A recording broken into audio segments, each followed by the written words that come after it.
Hello everyone. So for last week's release, I erroneously stated that the next episode would occur today on July 4th. I just read the schedule wrong and I didn't want to be dishonest or re-upload the episode, so we'll be releasing this episode 64.5 today, which was teased after the outro of episode 64. As you've noticed, Schmidt has been absent from many of the sessions after episode 60 due to real-life complications resulting in schedule conflicts. Schmidt's absence conveniently fit in well with the narrative, as considering the unusual legal arc the story turned that I didn't anticipate, but we do miss him greatly. Thankfully, I was able to sit down with Jacob and record a short interlude of what Schmidt is experiencing after saving the life of Alex Carpenter, the mysterious boy with the Litwick who was found lost at sea. I was planning to intersperse little snippets of the sequence throughout the next several episodes, but I decided that since I flubbed the schedule in the last recording, that I may release it all at once. The Quacko-less members of the Quacko Packo will begin fighting for their second-to-last gym badge next Tuesday, and we are hopeful that Jacob will be able to rejoin the Packo when those conclude. We thank you so much for your support of the podcast and for supporting Jacob when life had thrown some challenges his way. Please enjoy episode 64.5, Schmidt's Dream.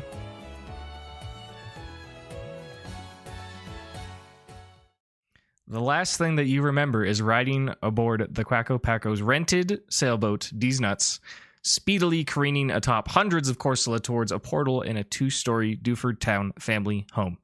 Witnessing the panic of your party members now become friends, you reactively make the honorable decision to protect the most vulnerable individual on the ship, the unusual child named Alex. As D's Nuts crashes into the domicile, you leap in front of Alex, protecting him from the ship's mast that, after colliding with the roof of the home from within the inside, snaps and is forced downwards directly onto Schmidt's back and left side. After the sound of crashing and wood splintering and the screams of your friends, your vision fades. Your eyes reopen, and it's a sunny weekend afternoon on Route 34 of the Johto region, just south of glistening Goldenrod City. It's a Saturday, and you have the weekend off from school. You're eagerly running down towards Ilex Forest, the mysterious and sacred woods that separates Goldenrod from Azalea Town. A whimsical pink bulldog creature leaps from the grass and chomps at your ankles, playfully, narrowly missing your brand new white and sky blue shoes that your mom bought you for you yesterday. Pink and green cottonweed Pokemon are floating northwards in the sea breeze, contrasting the perfectly blue sky. The eccentric elderly couple who runs the daycare shouts out to you in friendly recognition. "Slow down, Schmidt. You might trip if you're not careful," with smiles on their faces. Why is Schmidt running to Ilex Forest? Dog, what? I don't know. You can make a roll if you want, and I can determine for you, unless you have something. You can also make other checks, be like, what the fuck is going on, if you want. I just randomly threw out a D20 and I crit, so I'm gonna go with that. Okay. Do you want to assign it to a specific check or for motivation? Shit, dude. Why would Schmidt be running to the forest? Why would baby boy Schmidt? I really can't think of it, because Schmidt doesn't like Pokemon by this point, though, right? Yeah, not to my knowledge. I mean, that's you. That's your RP, but... Yeah, so... I don't know. It's hard to, think of a reason, what would be in a forest. I definitely, jumped it on you, too, so... Yeah. You can take your time or refrain or do whatever you want. Doesn't really matter. You know what? Let's just say he was just trying to get away from home. He wanted to get away from the gym leader situation, so he's just going. Yeah, that's fair.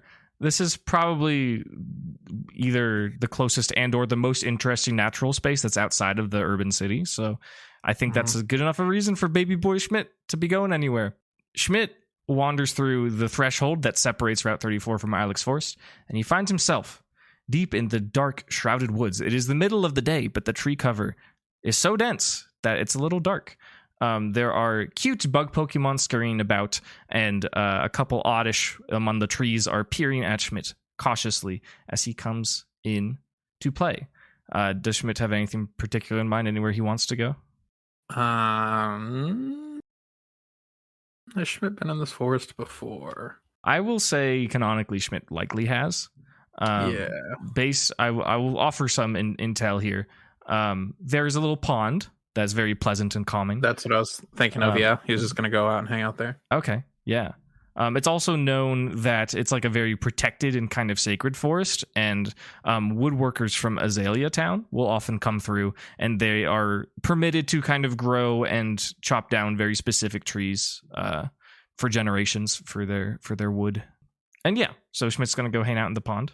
Yeah. Okay. Not like in the pond, but like Sure, around sure, the buy pond, it. you know? Buy it. Yeah. Skip rocks or something. Yeah. You are absolutely welcome to do such a thing. Roll a dexterity for skipping a rock. Okay, so do we want to add Schmidt's current dex modifier? Or do we want to make something up since he's a little baby boy? What do I you just want will to do? say, I don't know if I've shared this with you, but in my head, baby Schmidt's a little portly. Yeah, Like no, in my he head had some weight too, on him. actually. Yeah. He Yeah, has a little weight on him. Yeah. And so that's kind of like, he got a little complex about it. That's why he's like so obsessed with his body now, you know? Okay, yeah, sure. Undoes the shirt a little bit because he looks good, but he hasn't always, you know? Yeah, that's funny. Yeah, you can, I think a child would at most probably have a 10 score, which would just be +0. So you can just roll it. But Yeah. just a flat 11 then. Yeah, I think so. Oh, is that what you rolled? Yeah. Yeah. Spip. What? I can't talk. Schmidt. Schmidt skips a rock, and it bounces kind of gently on the surface of the pond. The ripples are very pleasant. The trees overhead that are casting the reflection of the ripples create a really nice little sensation.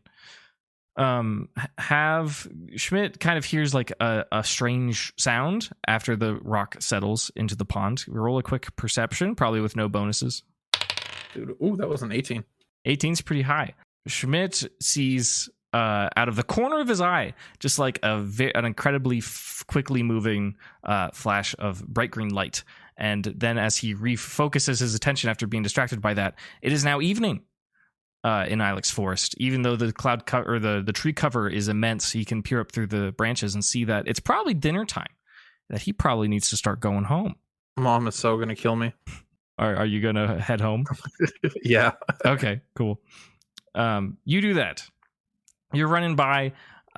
It's definitely dark out. It's not like midnight, but it's a little late. It's a little late. Mom might be starting to be worried. The daycare couple are not outside their home, and instead standing by there is a policeman with a flashlight and a dog Pokemon, a red dog Pokemon, just kind of peering around. He's gonna make a roll.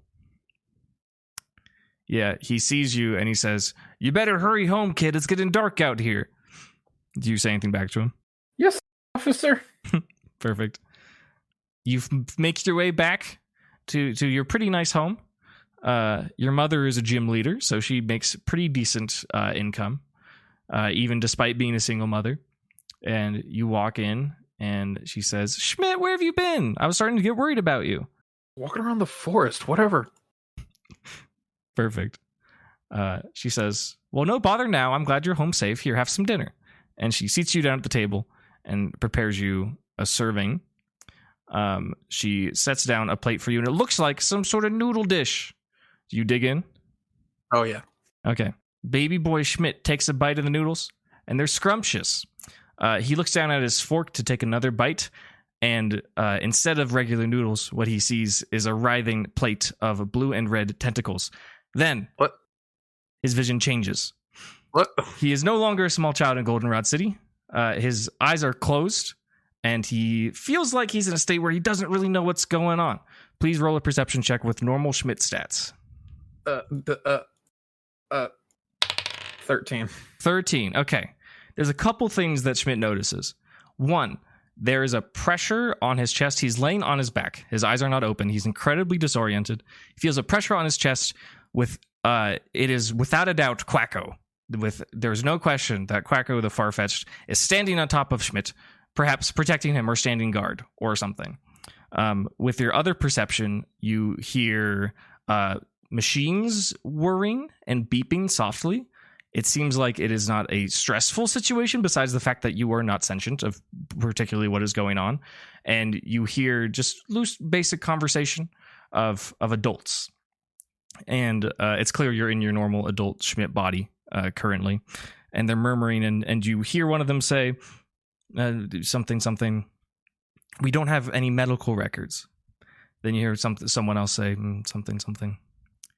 "Okay, well, we'll just have to do our best with default protocol." Then there's some murmuring, and as they say, does anyone know where he's from? And they're discussing amongst themselves, and then they say, a new voice pipes up, and she says, "Wait, I recognize the design on the cape. Give me a second." and there's footsteps, and they scurry out of the room. Schmidt once again loses consciousness, and he comes to.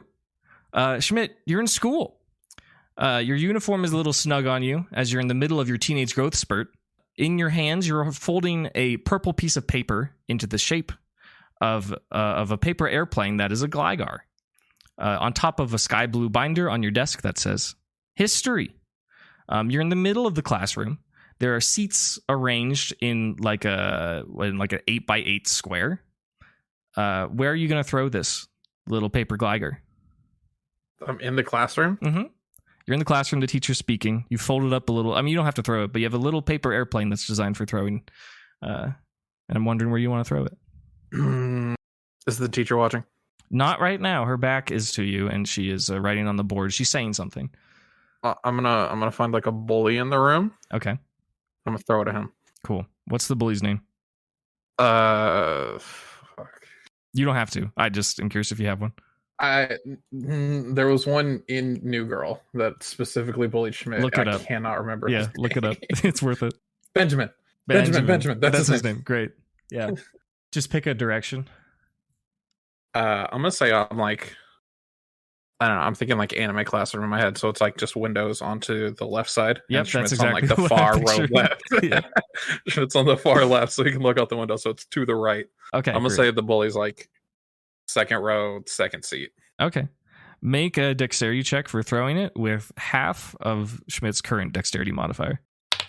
Oh, that's a 19. That was so close. That's to pretty good. Almost a crit. Yeah. Schmidt throws it.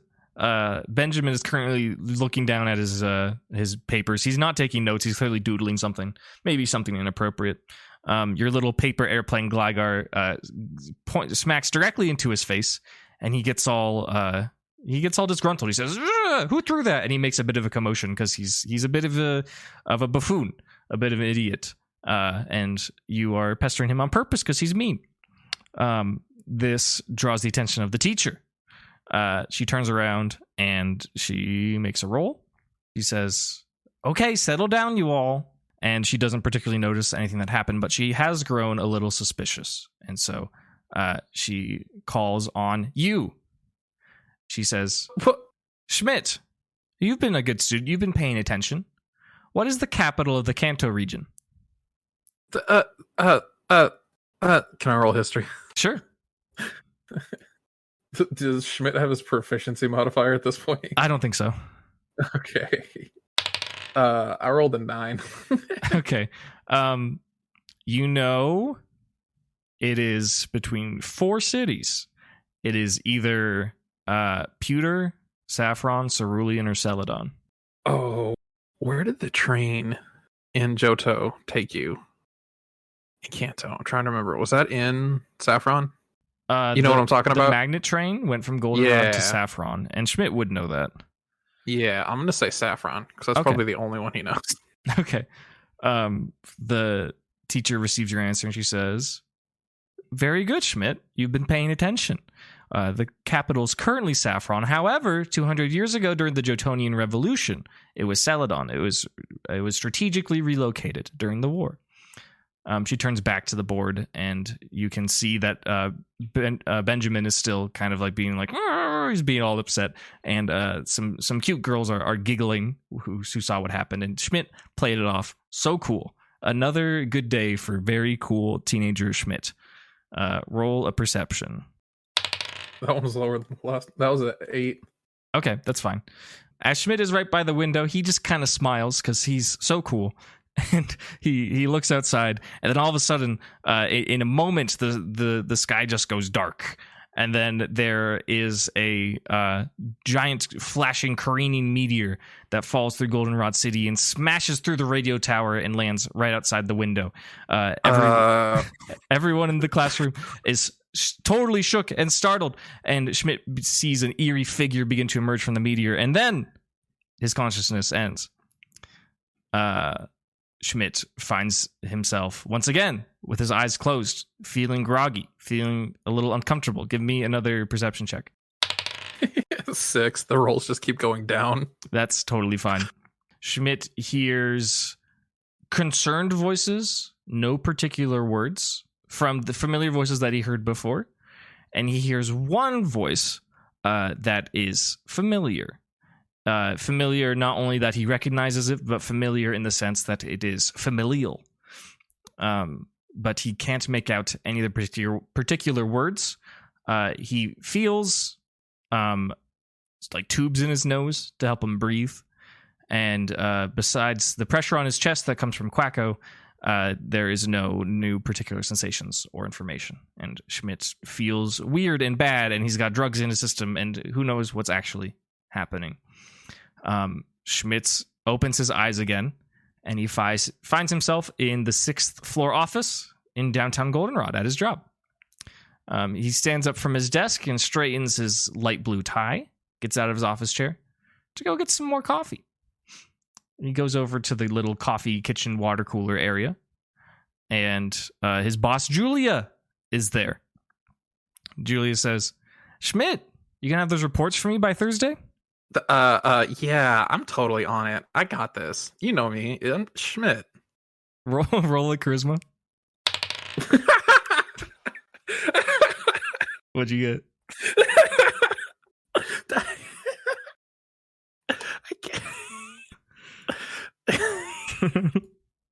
I can't. It's a crit in one direction. I don't know which. It was in that one. That's great. She says, Schmidt, I can tell when you're lying. This isn't going to look good for our numbers. Your performance hasn't been great this season. We're really behind. You gotta get to work here. And she like grabs your mug and pours your coffee for you, as Schmidt is like embarrassed that he couldn't pass this one off. She can't help but smile as she looks at Schmidt, who is not very persuasive, but is still nonetheless very charming. There's a lot of women in this office, and they all kind of giggle as they hear this interaction.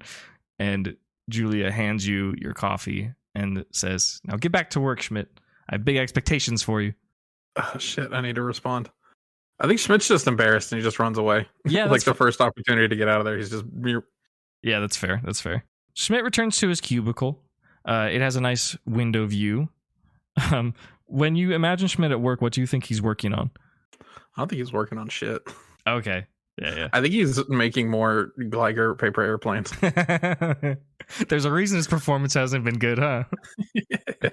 Make a dexterity check to fold one. You can't make this shit up. Yeah, what'd you get? A nat 20. Dude, hell yeah. Schmidt makes like the greatest paper airplane. He's been practicing ever since he was a school kid.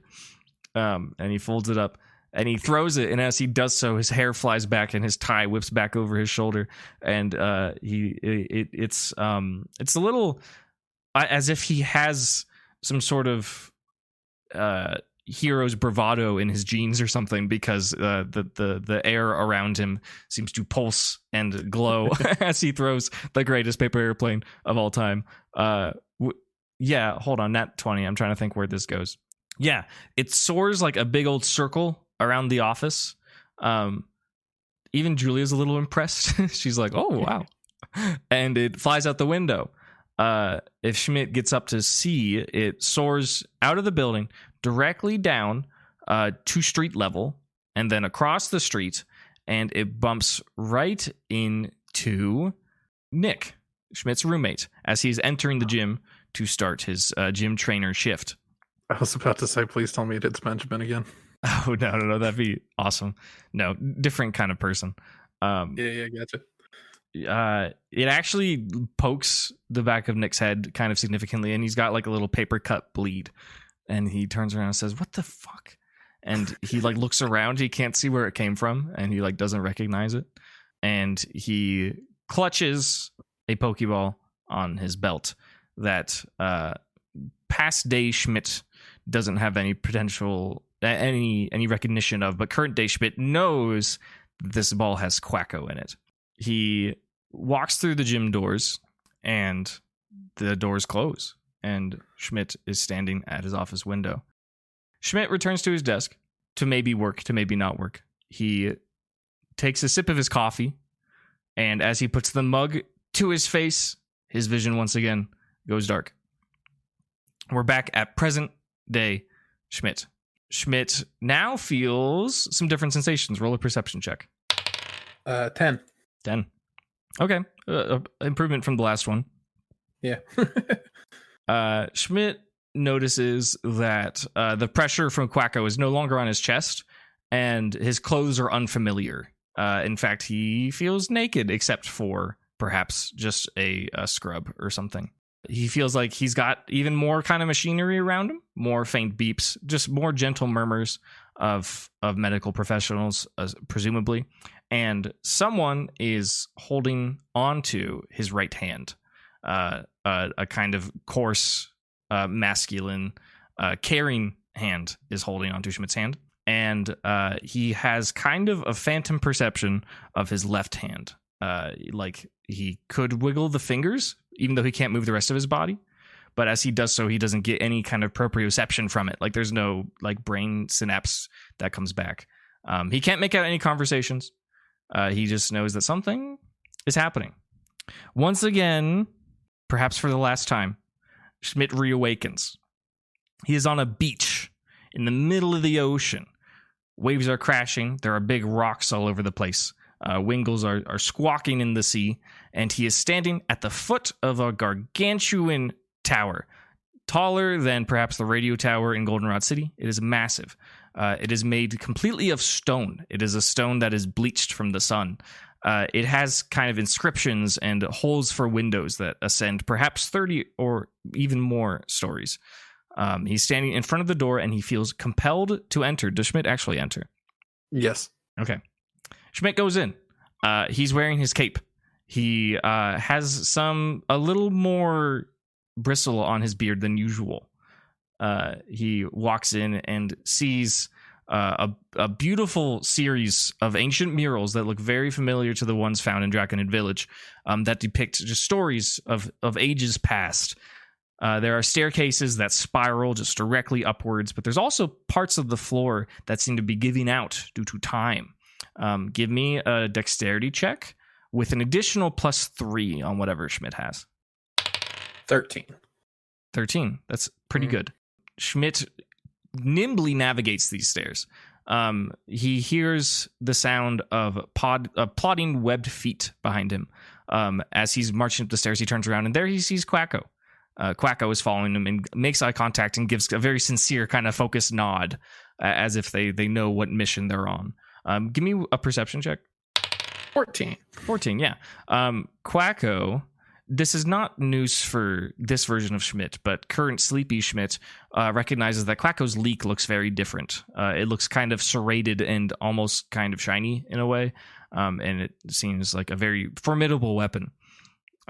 He marches up and continues to see these abstract murals, and the wind is starting to howl from inside. There are Pokemon that are residing here, Pokemon that Schmidt recognizes from the desert, little spinning ball toy that make eye contact with Schmidt and move out of the way quickly. There's little ghostly gremlin Pokemon. They're little purple bipedal guys with gems for eyes, and they grin at Schmidt, and they scurry off into the corner. Schmidt continues his ascent. He's going higher and higher. Make another dexterity check. Am I still doing the additional +3? Yeah. And that one was a 16. 16. Okay, pretty good. Schmidt encounters kind of a ladder. There's a section where a ladder has been installed because the stairway has completely given out, has completely crumbled. Schmidt is moving at a pretty good clip. He begins to climb up the ladder, and he notices that as he exchanges hands on the ladder runs, he sees his strong, man-like, I don't know how to describe it, right arm. And as he climbs, he sees a mechanical, glowing, metallic left arm with kind of talon-like fingers that grabs onto the ladder as he continues to ascend. He gets to seemingly the top of the tower after like 15 minutes. It has been a long climb, but he's not particularly out of breath.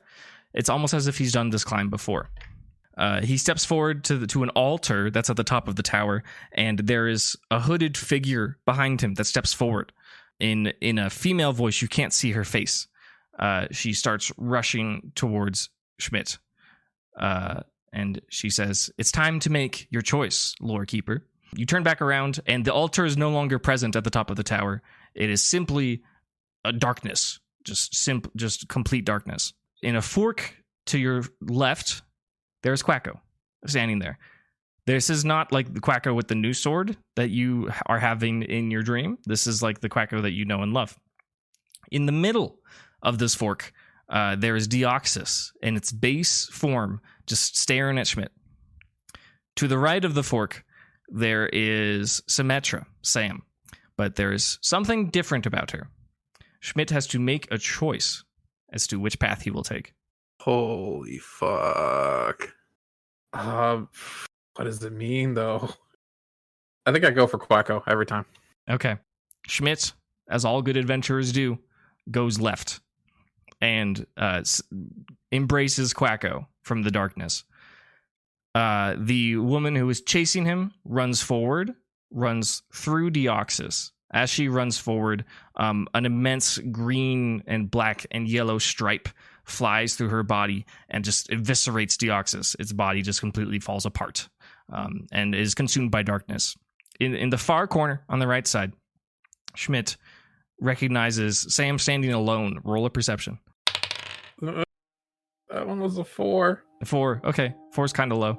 Sam looks at Schmidt and says some words. The only one that is made out to Schmidt is help. And her face is kind of shrouded and it looks somewhat unfamiliar.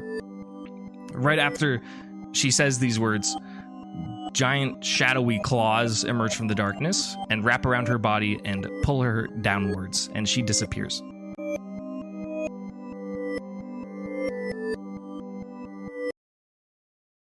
Schmidt then awakens, this time for real. He is incredibly groggy, but his eyes are actually open and working. Give me one more final perception check. That's an 8. Okay, 8 is fine. It'll get you your minimum of maybe no extra details. Schmidt, to his right, he sees his grandfather, Walker. He is smiling, and his eyes are kind of glassy. He's got tears in his eyes. And he says, "Schmidt, you're going to be okay. It's so good to see you awake." Do you have any response to this? In my head, Schmidt tries to talk and say something, but then he just starts coughing. Yeah, that is probably what would happen. Yeah, Schmidt is seated upright in a hospital bed. Alongside Walker is Skarmory, and Skarmory looks kind of weirdly different. Walker's Skarmory, the interesting draconic looking Skarmory. A nurse witnesses you wake up and goes to grab a doctor. The doctor approaches you, Schmidt, and says, "Glad you're awake. Please take your time. You're probably going to be groggy for a while. Thanks to your cape, we identified your relationship with the Draconids, and we were able to send for help for a family member. And Walker here was very, very generous. We were concerned about," and he puts his hand on your shoulder, on your left shoulder, and you can see that Schmidt's left arm up to his shoulder is gone. It has been replaced. The doctor says, "You suffered incredible injury protecting the child, and we had no choice but to to do an amputation."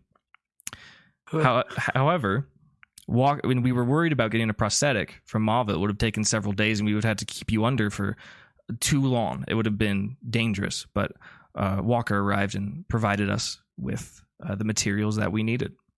And you can see that Skarmory has shed multiple of its feathers, and they have been fashioned into Schmidt's new prosthetic on his left arm. It's very cool looking, and I would like to give you your own flavor for it as well. The metal that it is made out of, it's it's metallic steel, but it glistens against light in kind of a reddish, purplish way.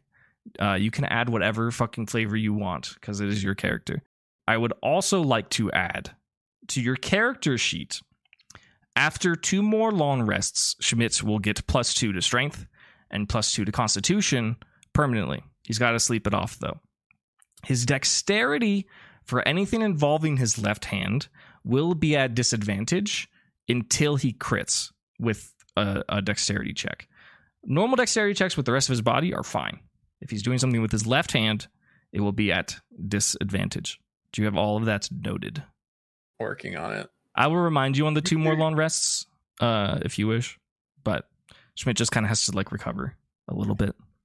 This is the type of bonus that if it takes your modifier or your score above 20, that is okay. It will not be limited at 20.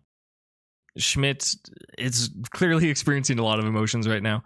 It is at this moment that there is a rustling from the other side of the medical curtain, and Quacko, with his webbed feet, gleefully leaps on top of the bed and looks at Schmidt and gives him a sign of bird affection, which is maybe a bird hug. I don't know what that looks like. But Quacko clearly never left Schmidt's side during this whole process. Walker and Skarmory look very pleased.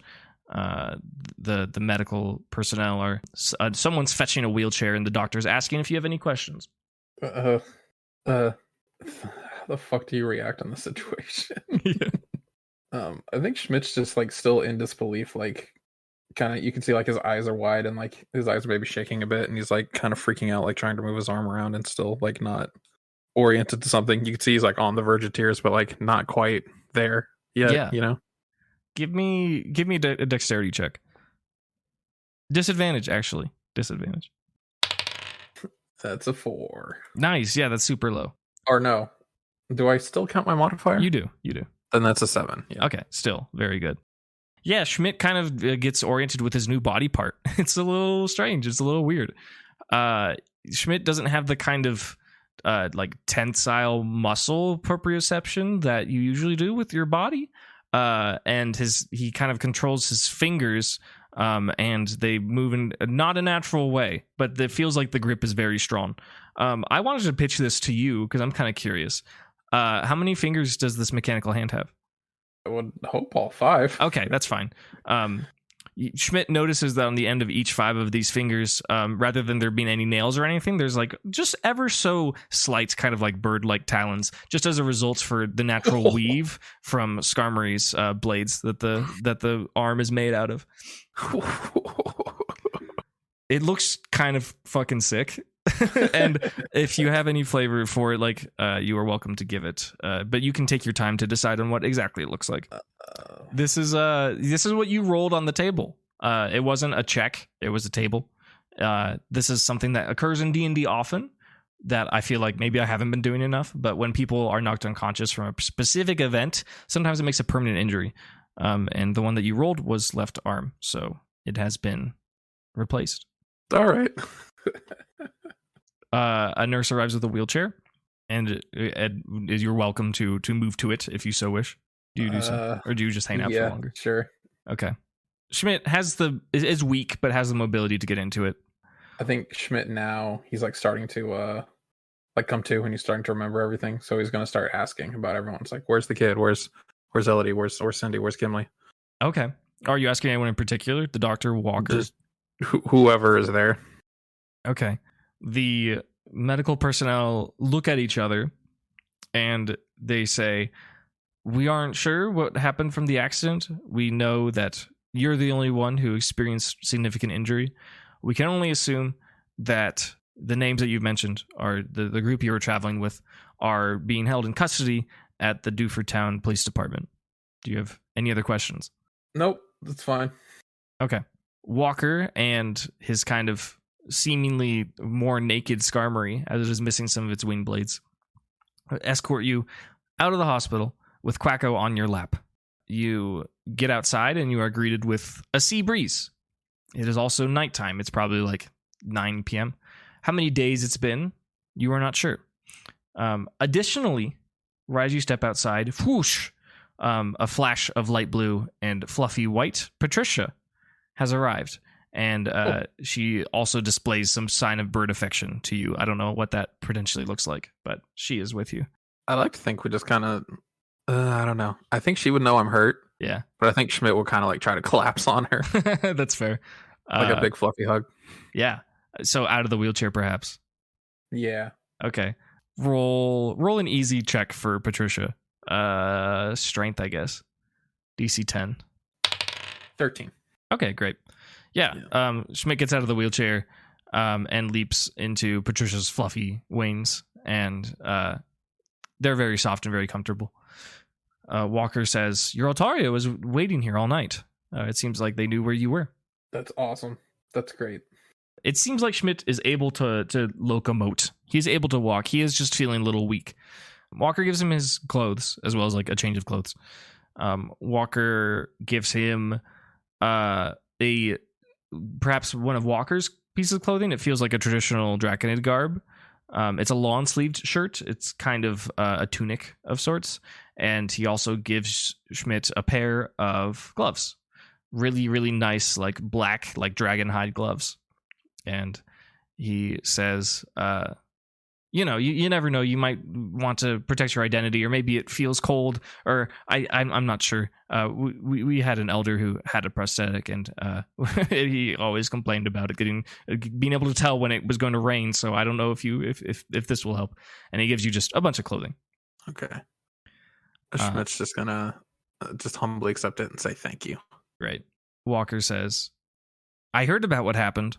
I'm not sure what your plan is. It seems like this is a pretty small town, and not only were they not equipped with a prosthetic, but I'm not sure about the I think the Draconid village has a more established police presence, so I'm not sure if you want to go check in with your friends there, or I wouldn't blame you if you just feel like you need to get out, but you are a little injured, so I'd recommend you take it easy. I wouldn't want you to push yourself." He's basically asking, what does Schmidt want to do from here? Yeah, I think Schmidt would want to go check on his friends, but I don't know if that messes with your like timeline. No, of not at all. or anything. This is the end of the excursion. So, gotcha. Schmidt's also going to ask for bandages to keep around his metal arm. Oh, because he kind of wants to keep that hidden. Yeah. Okay, sure. In addition to the long sleeve shirt that's been given. Yeah. Okay. Oh, I forgot that it was a long sleeve shirt. Yeah. No, it's fine. Do you want to do both? We can do both. That's fine. Yeah, I was thinking it was like cut at the shoulders, you know. Oh yeah, so he like this guy, Yu Yu Hakusho. Oh, let me see. Oh, something like that. Yeah, that's fine. That with like the cape too. Yeah, sure. Yeah, Walker says, yeah, absolutely, and he like goes in and procures some. Doesn't take very long at all. And he helps you bandage it up. You're welcome to also put on the long sleeve shirt or not, and Schmidt probably has long sleeve shirts too. It doesn't really matter. But you also have gloves now as well, if you like, that Walker's given you. Walker has to return the wheelchair. It was just for the release. It's not one to keep, and Schmidt is able to move. He's fine. Walker says, "Well, I'm gonna have to return to the village. Tomatoma's waiting there, and we have a very important job to do. We can't have too few of us there. So I think Scarberry and I are going to head back. But if you need anything, you know where to find me." Yes, sir. Thank you. I would like to apologize. I think I spoke a little rudely to you last time we met. But I really appreciate all this and everything you've done for me and my friends. He says, "Don't worry about it. Don't mention it. It's what family does." And he goes to give you a hug, and he will depart from there. Schmidt reciprocates the hug with just one arm, like the not metal one. Oh, cool. Because he still doesn't know the limits of it yet. Yeah. Awesome. Walker kind of gives a wave, and he departs. He heads north. Schmidt isn't standing in Dewford Town. Is there anywhere he wants to go that's not the police station? I guess we gotta check on my friends and get a game plan. Okay. Schmidt does that. And if you have no other flavor or anything to add, that's where we will stop.